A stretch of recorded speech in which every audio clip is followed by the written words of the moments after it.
దివ్య నిన్న కంప్యూటర్ క్లాస్కి వెళ్ళలేదే? ఎవరు చెప్పారు? కళా చెప్పింది. నిన్న కళా ఇంటికి మహేష్ బాబు వచ్చాడట, నమ్ముతారా? ఎందుకు నన్ను అనుమానిస్తున్నారు? ఇప్పుడు అది కాదు సమస్య. ఓ మంచి సంబంధం వచ్చింది. ఇది అబ్బాయి ఫోటో చూడు. ఇదిగోండి కాఫీ. చెప్పవే.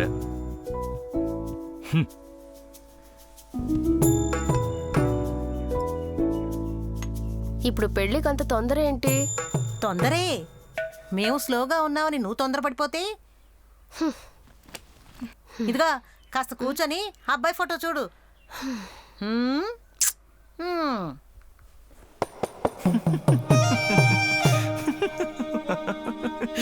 అసలు నీలాగే మౌన రాగం సినిమాలో సీరియస్నెస్ తెలియకుండా కార్తిక్ రేవతి దగ్గర నవ్వుతూనే ఉంటాడు.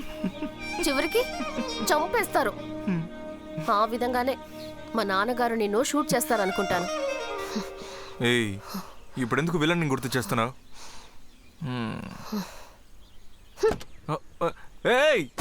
దివ్య ఆగు ఆగు. ఏయ్ దివ్య, నేనే.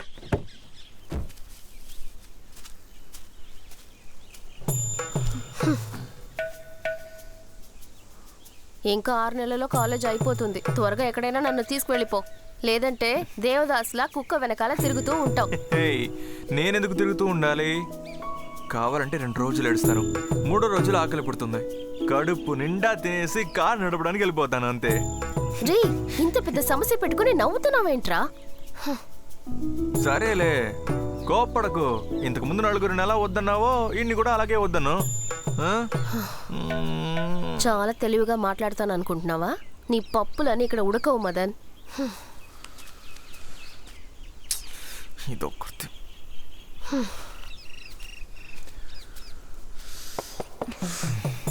ఇలా చూడు దివ్య, కారు నడపడం తప్ప నాకేమీ తెలియదు.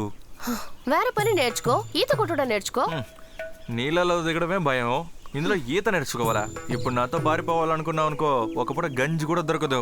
ఏంట్రా, లవ్ చేస్తే అబ్బాయి అమ్మాయిని తీసుకెళ్ళాలి. నువ్వు మాట్లాడి చూస్తుంటే నేనే నేను లేపుకెళ్ళాలని ఉంది. ఇన్ని మాటలు ఎందుకులే. ఇప్పుడు ఏం చేయమంటావురా? రేపు చెప్తాను. ఏదో ఒకటి ఏడ్చావు. దివ్య, దివ్య ఆగు. ఆగవే దివ్య, చెప్తే వినిపించుకోవేంటి? దివ్య, దివ్య ఆగు.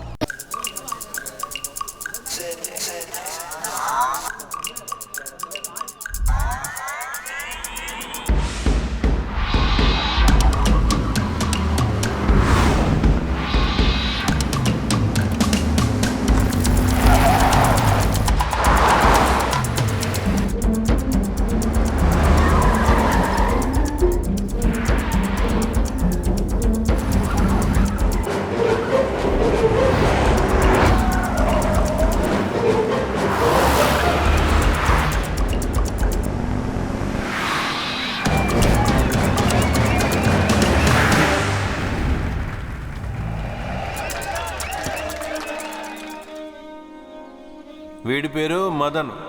వీడు కంచర్లపాలెంకి చెందినోడే. పెద్ద కార్ రేసర్ అవ్వాలని ఆశ.